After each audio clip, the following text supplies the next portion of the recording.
I'm just on my phone. Let's do this. B Mac in the house. We got PGF closer than it ever has been before. I'm excited, B Mac. How are you feeling with PGF coming up? I feel good. Man, I'm ready. I'm super anxious to get started. So it's been crazy, but it kind of just feels like I'm living in the middle of a fever dream right now, to be honest with you. And you're taking this to the whole next level. So if my audience doesn't know BMAC, you probably recognize his voice from all the commentary gigs that he has done, everything from ADCC, AIGA, Combat Jiu-Jitsu, and now he is taking on a promoter hat.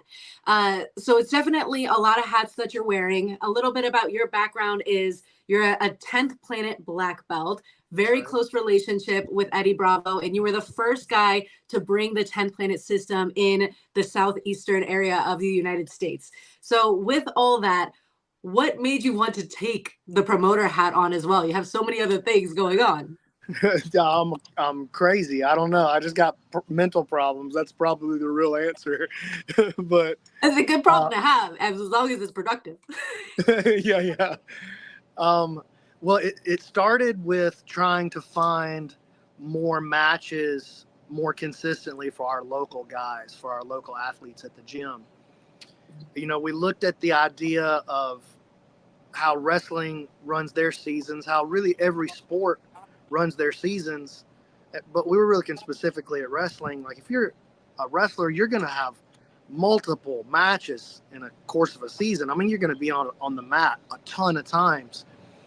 But with our jiu-jitsu athletes, they get all hyped up for one naga over the course. I'm just talking about our local athletes. They get all hyped up for one naga over the course of one day, and it takes them, 2-3 months. Even if they're competing pretty regularly, they're only going to do that once a month. And so what I was hoping to do initially was just to create a consistency and a familiarity with competition, because I believe that competing is its own skill set. Aside from your actual martial skill set, competing is a separate skill set. And so to learn the skill of competing, it's a process that has to be repeated over and over and over. And so that was where the initial idea started, was just like trying to serve the needs of my own athletes in the gym. And then eventually it just blossoms into this madness that I'm taking on now. It definitely snowballed with, Zoltan's involvement after being connected through Epic Roll. But I do want to get back to your point about how a lot of events are one night, and if you're watching like any type of tournament where it's only single elimination and your favorite grappler gets eliminated after the first night, you're no longer able to watch them compete. But PGF, it's different in the sense because these people are going to be competing 3 times in one night, 12 matches total, and that's not even including the playoffs that they're going to have to be competing in. So when we're taking it to that level, and all the things that can happen in matches in terms of just, little injuries that happen, or maybe they don't want to give up, points on, say, subbing to a leg lock. Will they let certain things pop? So what do you think might happen with these multiple matches in one night? Like, do you think that all of these guys are going to be ready for the amount that it's going to be on their body? So if this was our first time doing this, I would be like, I don't know what's going to happen. And ultimately I don't know what's going to happen, but this is season 6. It's our first time with these stakes. It's our first time outside of the regional level, but we've watched this process play out a couple of times. And so it is inevitable. Some of these guys do not understand what they're getting themselves into, and I've heard a lot of our higher level athletes on the roster. They'll go, oh man, I'm used to doing hard rounds every night. It won't be that much different, but it's different when there's competition on the line, especially when there's the pressure of money on the line. You just treat it a little differently. You dump the adrenaline a little differently. You tap a little later than you normally would. And if that happens on night 1 and you coming into night 2 and your foot is injured, we're going to have to dig into the alternates. We have to dig into the alternates every season. And so that's definitely going to be a storyline. All the things that can happen over the course of a regular sports season whether it's the NFL or the NBA, people get hurt, they end up digging into the bench. All of those storylines are going to be in play this season. So how does it play out? I don't know, but I know that storyline will play out. Yes, it's definitely a possibility that we're going to get, Egghead Warriors in the group chat right now saying somebody's definitely getting injured first day, but safety is a priority too. You do have a few rules in play that are specifically for the fighters' safety. So I wanted to get your take on why no slams, because in ADCC we see slams if you need to get out of a submission. So what was your thought process on, not allowing slams? Well, it's precisely those rules that we have in place are precisely because we are going to be conducting so many matches over the course of a week. So, sorry, my daughter's texting me. Yeah, blue because belt. we are. Blue belt in the building. She just blue got belt a blue belt chat. last night. Yeah. What were we talking about again? Oh, it's the safety rules. Yeah, because we have so many matches. That's why we have no slams, no scissor leg takedowns, no jumping guard at all. No throwing the hips at the opponent's knees.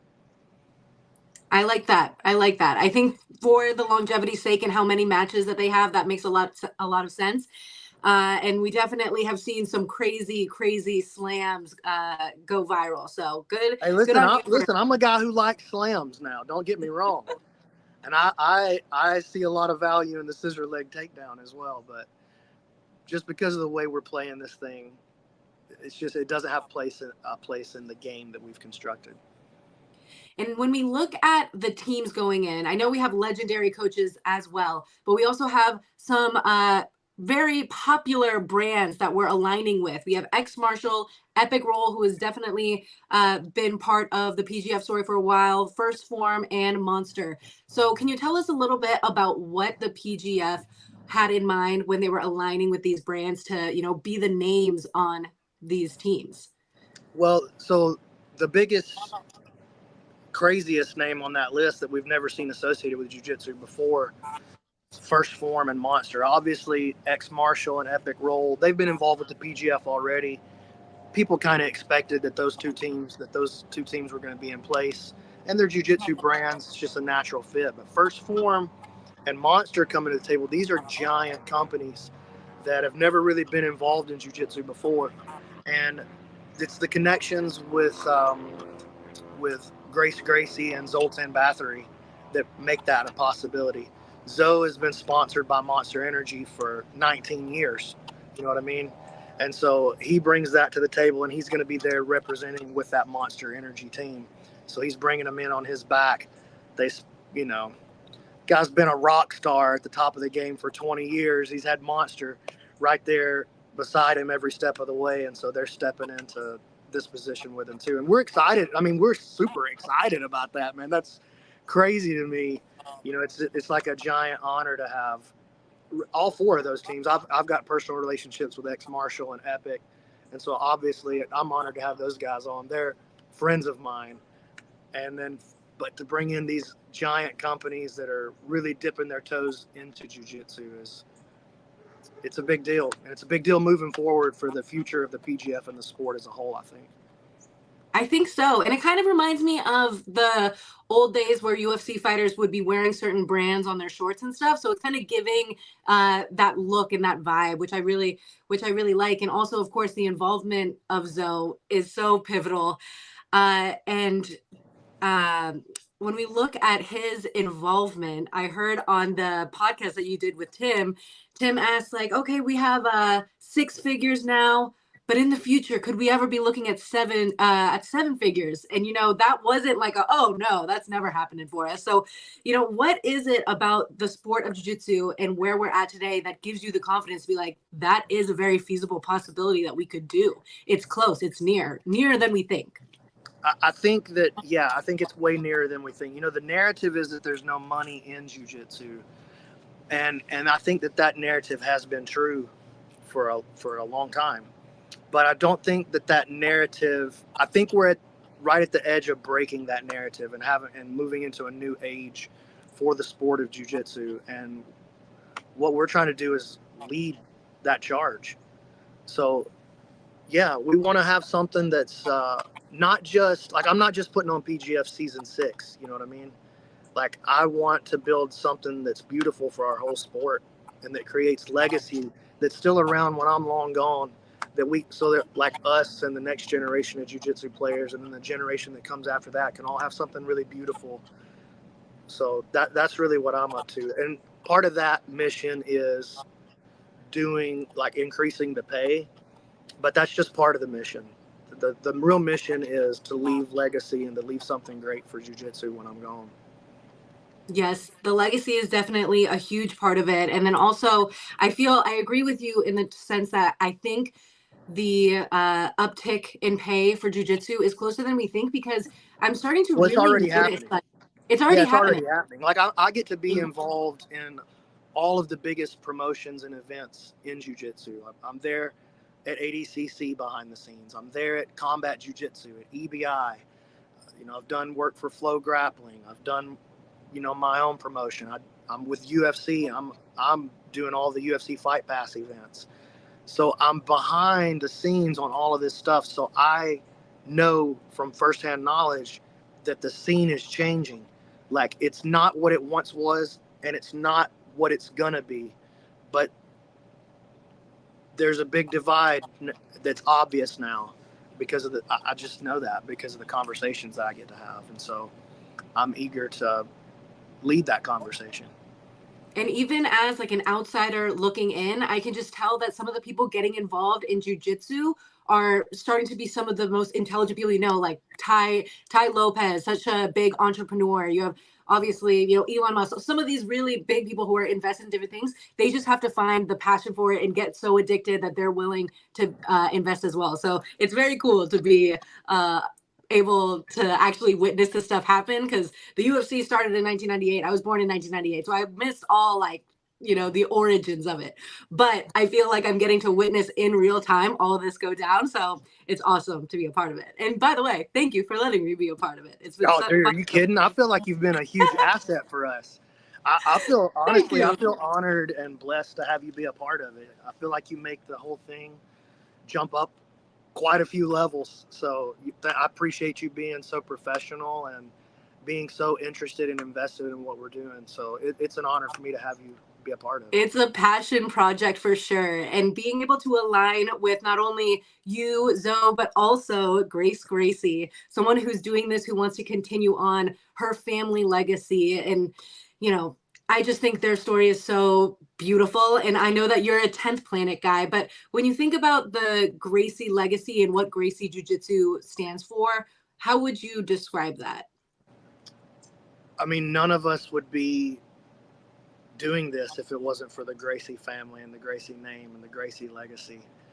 Even like the accomplishments that other people have had, they were able to have those accomplishments because of what the path that the Gracie family laid down.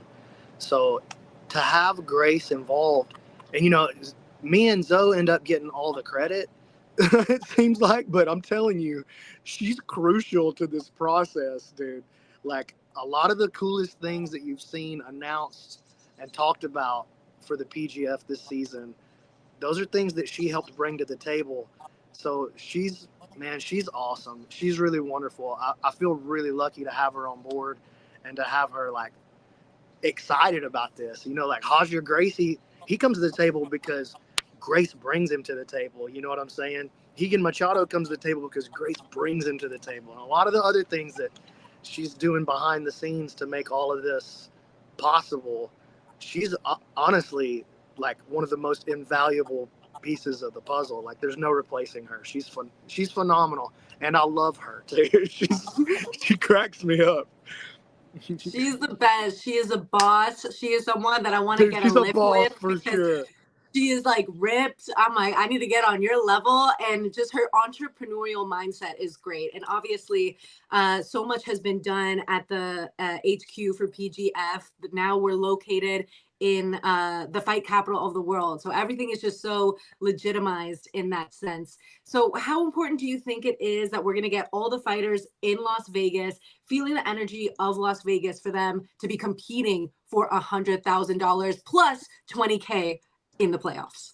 Oh, the energy of Las Vegas is like crucial to this thing. I have come to love Las Vegas. I'm not I'm Hartselle, Alabama. I'm not a big city guy. You know what I mean? I like it out here, but I've been spending a lot of time in Las Vegas, and I'm not a party guy. I'm not a drinker. I don't gamble. I don't do any of the things that you do when you go to Las Vegas. But man, the energy of Las Vegas is contagious. And then just like the addiction of the lights and just seeing it all, it just sets the stage. That fight energy in Las Vegas is just nonstop. So I think being in Las Vegas is absolutely crucial for this thing. And one of the grapplers that we have competing, number 2 ranked, Andy Varela, he trains out of Las Vegas. He's from Texas, but I feel like he moved to Vegas with the intention to focus on his fight game. And he's one of the most passionate fighters that we see on there. Obviously, the human highlight reel. He is very, very exciting to watch. And he was coming into this event a little bit with ruffled feathers because he was put at number 2 despite having a win over PJ. And also Renato Canuto having a win over PJ. I'm interviewing PJ later today, so I'm going to go back to the footage that we have of him at Kasai and talk a little bit about the rule set that they had. They both got called for stalling, and there's just going to be a completely different dynamic if they do end up competing. So when you think about those 3 specifically, I feel like they really elevate the talent that PGF has seen in the past. Like they really just have big names in jiu-jitsu. So what do you think about? Do you think all 3 of them are going to end up on separate teams, and we're going to see matchups between them? So it just depends on how these coaches play out the auction draft strategy. The way I see it, there's really 2 winning strategies. There's go in, get a big hitter, get one of the, and I would say there's 4 big hitters, right? There's the 3 that you named, and then there's Elijah Carlton. And just because Elijah has so much history with the PGF, he's just done it so many times, and he's proven himself over and over in this rule set. The question with Elijah is that I don't feel this way, but I think the question that most people have with Elijah is is he going to be able to bring that level, that experience to play with the level change? The competition level is so much higher. So I believe so. And so I think he's one of those 4 big hitters right at the top. So I think, having said that, I think there's 2 winning draft strategies for these coaches. I think there's take one of the big hitters, one of the 4 big hitters when they come up, and then try to get the best guy you can, evening out your budget along the way. I think that's a pretty good strategy. The other potential winning strategy that I see is you take 2 of those big hitters and spend 80% of your money on your first 2 guys. And then you got 2,000 still left to play with. You're probably going to get a steal, somebody that's really high quality, like a Max Hansen or a Daniel Sadler or a Kevin Buehring, somewhere in the middle of the draft for $1,000, because the other guys are going to be trying to play conservative with their money because they feel like they spent too much too early. You knew you spent too much too early, so you take that $1,000 player in the middle, and then you catch 2 of the back end guys for $500 apiece. And the back end guys are still point scorers. They're still quality players. So I think if I was running a team, if I was running a draft strategy, that's how I would play it. I'd try to get PJ and Canuto, or I'd try to get Varela and Elijah. Right off the bat, I'd spend $8,000 on my $10,000 right there. I'd try to sneak a Max Hansen in at $1,000 in the middle, and then I'd try to catch somebody like a Carnal or a Jet Thompson towards the back when people have already started blowing their money. So where does AJ Agazarm fall in all of this? I think he's right there in the middle of the pack. I think AJ is going to do a lot better than people think. I know people see AJ as like, they see his results. He's a point scorer. He hasn't had a lot of sub finishes, but you got to remember that most of the matches that you've ever seen PJ again were against another dog, like that was at that level. And so I think PJ's level of jiu-jitsu is higher than maybe some of the pundits are giving him credit for. I think PJ's right there in the mix with the Max Hansens of the world and the guys like that. I feel like people are underestimating the Daniel Sadlers and the Max Hansons and stuff like that. I think people are not really taking them into account as much as they should. Like, those guys are going to do really, really well this season.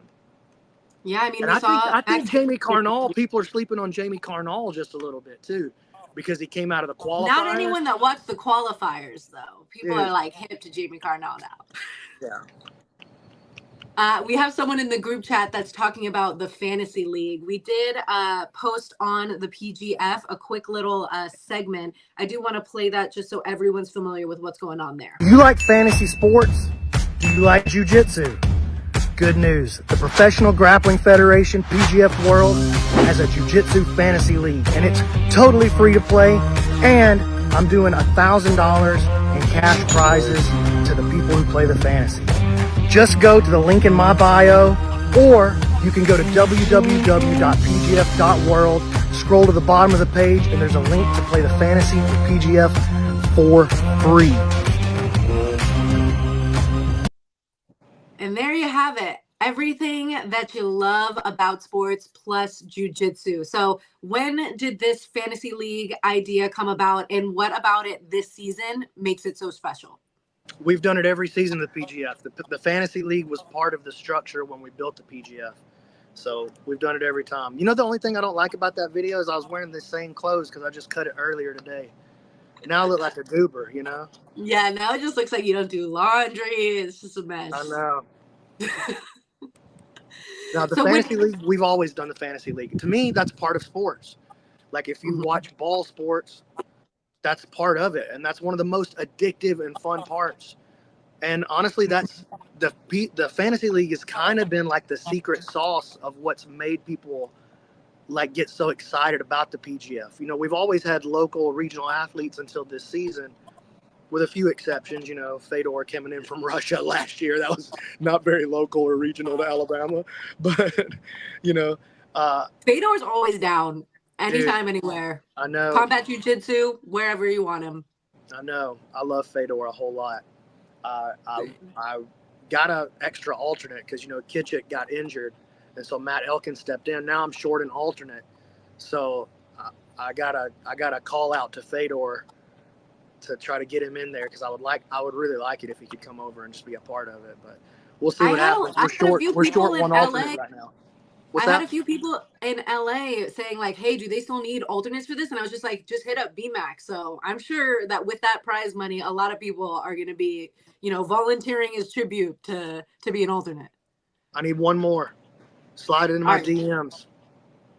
I think I have one in mind. I don't know if you've heard of Victor Silverio. He competed in UFC Fight Pass recently. Oh, wait, you were probably commentating it. I was there. Yeah, so he was the one that reached out to me. So I know he's, you know, somewhat local in California. So now that you need another alternate. And then, of course, we still have Dane Leake on there. Yeah, Dane's already in, though, as an alternate. So we have 8 alternates that are ready to go just in case. And like I said, they always become part of the storyline for the season. So, but I need 8. I got 7 right now. So. Awesome. All your boy. More? All right. I'll definitely let him know. So, BMAC, I know you're a very busy guy. We have a big week coming ahead. So I just have one last question for you. How much of an advantage do you think 10th Planet guys have when it comes to the playoffs and EBI overtime playing a part? So that's a great question. I think that there is an advantage if they're actually practicing it, but not everybody takes those EBI overtime things as seriously. You know, even 10th Planet guys, a lot of them don't spend the time that they need to on those things. And so I know that there are some guys that definitely take that seriously, and it's a big part of their training. And I think that those guys will have an advantage when it comes down to it. The only difference, we're not really using EBI overtime. It's the same as EBI overtime, except no spider web position possibility. It's all back. So that's the only difference. And what was the thought on that? We just want to make it as simple as possible for the viewer that doesn't understand what they're looking at. Just as simple as possible. There's no choice. It's just this one position.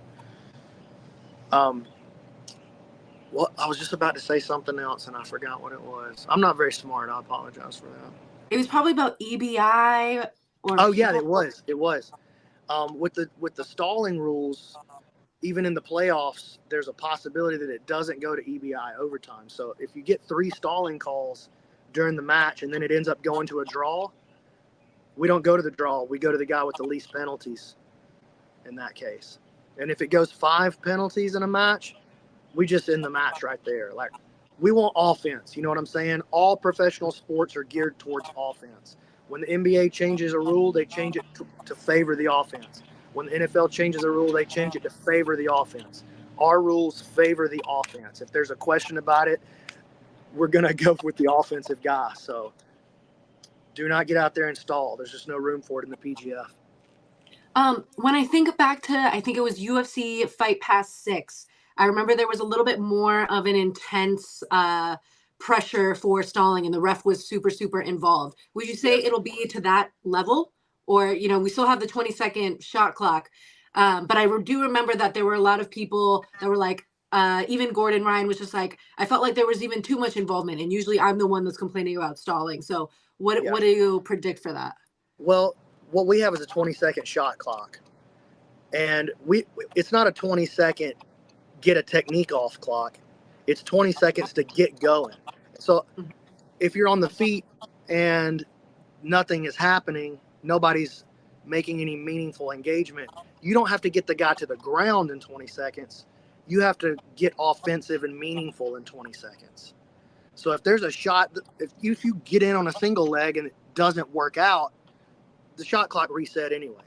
So it's not going to be that crazy. The difference is that we have a defined like amount of time. And so our stalling penalty, we spent a lot of time on this because we wanted to have a very clean, clear definition of what stalling is so that it was very non-subjective. I'm trying to take the referees out of the game as much as possible. I don't want referee involvement in any way. But if the ref does have to get involved, he's going to throw a flag, he's going to blow a whistle, and he's going to shame you for stalling, and you're going to the bottom of referee position. So if the ref has to get involved, so be it. Everybody's going to know. Weep, throw a flag, blow a whistle. Get this guy to bottom referee. We're going to get him out of there probably. And that's really important. I feel like that's what the sport needs. And it's also, it puts you in such a vulnerable position with the referee's position. So hopefully the athletes will be training from that position if it does go there for them. Last comment from Egghead Warrior, giving another shout out to the Fantasy League and why you should get involved with it. BMAC, we're going to be going live from not only the PGF YouTube page, but also UFC Fight Pass all week. We got the draft coming up, 4 p.m. Pacific, live from Las Vegas. So do you have any final thoughts on this upcoming week that we have? It's gonna be a long, fun, amazing one. I'm just so excited. Alex, I just feel so privileged to be in the position I'm in. Like, to me, it's a real honor to get to lead this thing. And to be in this position, like, it really means a lot to me that, like, the community puts their trust in me to try to take this task on. And I take it super seriously. And I'm really, I know I'm going to make mistakes along the way, but I guarantee I'm going to try my hardest. I'm going to do what I think is right. And I'm super, super down for the task. And so jump on my back. Full intention of taking us to the top with this thing. And what I can promise is that if I win, we're all going to win. I'm not going to keep it for myself. We're all going to win. So you guys help me out, and we'll all go to the top together. I don't think there is a more perfect person for this role. We are very thankful that you're putting on something like this. I know the athletes are very thankful, and it's just the beginning. So thank you so much, BMAC. That wraps up this live chat, and we will see you guys live this week throughout the entire week, and then again on the playoffs on UFC Fight Pass. So we cannot wait to see you guys there. Thank you so much for the time. Thank you.